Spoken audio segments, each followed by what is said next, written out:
Business challenges have changed. They're quicker, bigger, more disruptive. So is that worrying or exciting? How do today's successful leaders think? We're on a mission to find out. Things change, the business didn't. This is how they plan projects, think, structure, solve and succeed. No one is immune from it. Inspiring you to look at things from a different perspective, to see the bigger picture, to change the game. It's probably one of the things I take the greatest pride in.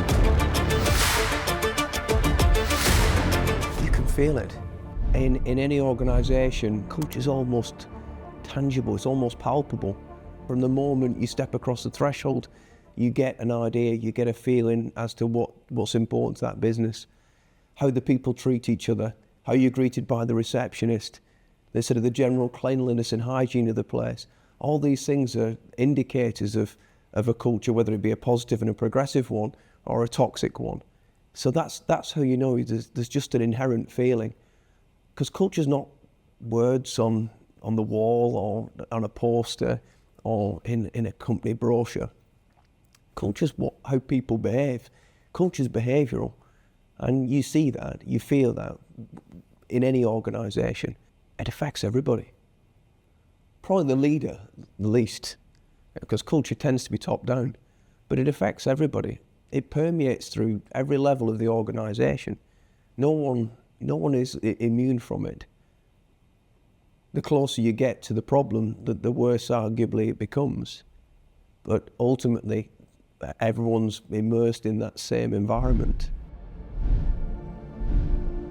Businesses and organisations that don't want to learn, generally there's a reason they don't want to learn or they don't want to change. And generally that's because of bad experience. So, for example, change programs, as I've seen so many over my career, that aren't well managed, aren't planned properly, aren't resourced adequately, and therefore fail. And therefore people then associate change with a negative experience. So ultimately, it is about helping people understand the positives. I came back into this business about 10, 12 years ago, and it was a business that 20 years ago, it was a great business, very profitable, and I think the organisation assumed that would be the case forever.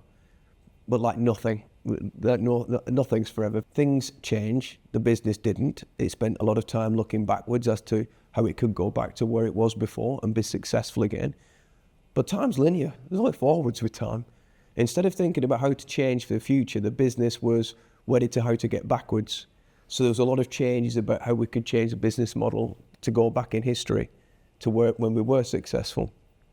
And ultimately those failed because you can't go back in time. And therefore when I rejoined the business, there was a view that change was inherently going to fail. So therefore, why would we've tried that before, it's failed, it's not worked. We don't want to try it again. People are a function of their own experiences. People had a very bad experience. So you've got to start out by choosing your battles if you want to win the war. So you choose change that you know has got a very high probability of success, and the success will be visible so people can notice it. The reality is one won't make a difference. One change program that goes successfully won't make a difference. I can imagine that people's viewpoint was it was purely luck. Yeah, we've done that many that eventually one was going to succeed would be the viewpoint. So we did that. You hold it up and say, look, we can do it. We've done one. It's been successful. It's delivered this benefit that we said it would. And we try another one. That one's successful. Again, you choose it. You're careful to make sure that you know it's got a high probability of success and people are bought in. And then it's just a coincidence. It's not luck anymore. It's just a coincidence. It's still not something that is part of the normal routine way of doing business. But then you do 3. Then you do 4. All of a sudden, it's now a trend. And over time, you can change people's view in terms of whether change is a positive.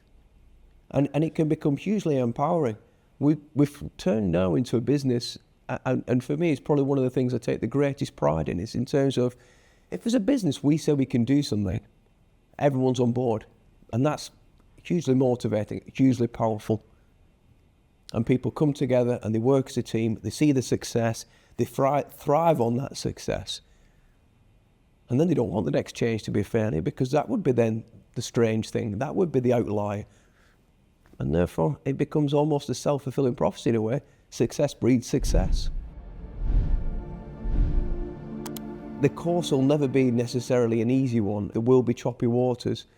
So I think it's ultimately a case of everyone remaining calm and remaining confident that on the other side it's going to get better is what's crucial. And that's when, as a leader, you've got to step up and carry your team. That's when times are tough, when people are questioning what they should be doing and are concerned, that's when a leader sort of steps in, that sort of provides that protection, that comfort, helps carry their team through.